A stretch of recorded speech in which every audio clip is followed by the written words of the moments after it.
We all love football, and as we all know, football is fundamentally a game of talent, skill, and ability. However, there are far more heinous acts in football games that are cool to pull off but are banned in official matches. Some of these tricks are well executed on another level but banned for various reasons. So why should they be banned in the first place? Isn't football all about tricks and scoring goals? Well, let's find out.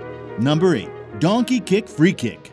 Have you ever seen a free kick carried out in a donkey-style way? It's astonishing, right? Well, it's normally executed by two players. One who lifts the ball by their heels, throwing it into the air for the other player to kick towards the goalpost, kind of like giving the other player that small angle advantage. And even though Coventry City's incredible donkey kick free kick routine won BBC Goal of the Year in October 1970, it was outlawed at the end of the season. As the wall aligned, Coventry's Willie Carr, who was carelessly standing over the ball, quickly grabbed it with his heels and threw it into the air for his player to kick the ball. Interestingly, it was a goal. Such a goal would never be achieved again. It was a deliberate action that was skillfully carried out. However, football authorities forbid the so-called donkey kick as they saw it as sort of cheating. 7. Shirt catch. It's a cool little move which can be executed in two ways. Either you flick the ball upward and catch it with your shirt, or you flick the ball upward and tuck it between your shirt and stomach. The skill move is not difficult once you master it, but you should practice it several times to perfect the timing of the shirt flick and the height at which it is launched. But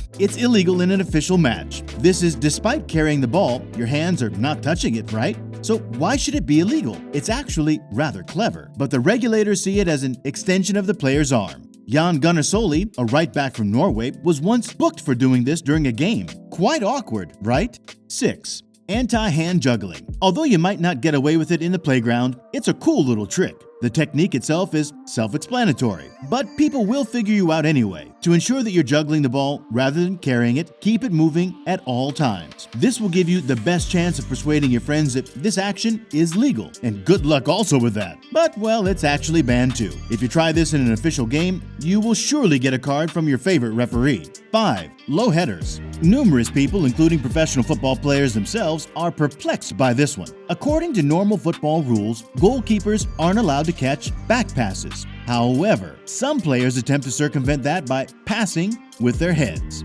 They lay down the ground to pass the ball to the goalkeeper. It's cool if you pass back with your head while the ball is in the air. However, it is against the law to attempt to pass a ball on the ground with your head, even if you're flicking the ball up with your leg. If this occurs, the player receives a booking and the opposition is given a free kick. This has occurred a few times in significant matches. Back in 2019, we witnessed Verratti and Persic getting into trouble for performing various iterations of this for PSG and Inter Milan. You can tell how astonished each player was. Even the players do not fully understand the game's rules. And can you really blame them? 4. Running knee lock. In this trick, you use your powerful foot to flip the ball, catching it between your thighs and your knees. When you catch the ball, you simply push your legs together hard before sprinting as far as you can. Although it seems like a simple approach, don't underestimate how successful it can be in the playground, especially when it comes to upsetting others. Of course, when playing an actual game, this maneuver is illegal. Running with a ball between your legs is just as effective as taking it up and jogging around the field. If you attempt this during a competitive game, be prepared to have your trick interrupted midway, courtesy the referee. 3.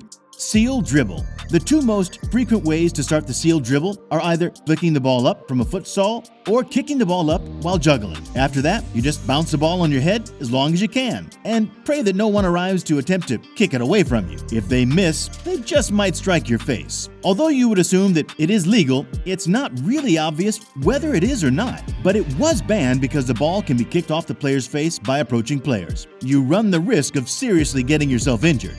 Back in the day, Kurlan used to love this trick. In the early 2000s, he was the master of the seal dribble, and many people believe that the midfielder's early career demise was caused by injuries brought on by excessive and unneeded showboating. 2. Neck stall.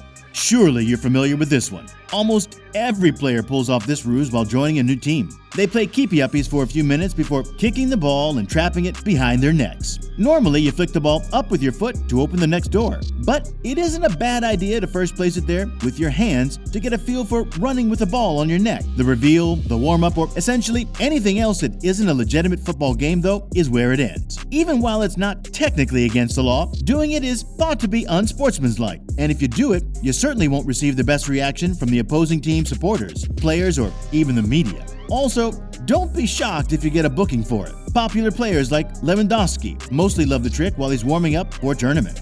Number 1. The head stall. The seal dribble and the head stall are extremely similar. The only difference is that with the head stall, you simply balance the ball while running rather than juggling it on your forehead like you would with the seal dribble. Again, this is difficult to master, especially since you cannot use your hands to support the ball, as it balances on your head. And well, it's also illegal. Nevertheless, football fans always applaud when players do it during warm-up, an unveiling, a charity game, or just out and about. However, it's a different story entirely during a legitimate football game. It is strongly discouraged as being unsportsmanlike. Similar to the neck stall, it could be considered dangerous play and result in a player receiving a booking. Popular players, the likes of Ronaldinho and Cristiano Ronaldo, are famous for this trick. Aren't all the tricks impressive? But anyway, which among them do you think wasn't supposed to be banned? And which among them will you try out with your friends? Comment below and let's engage. For more amazing football videos, don't forget to leave a like and subscribe.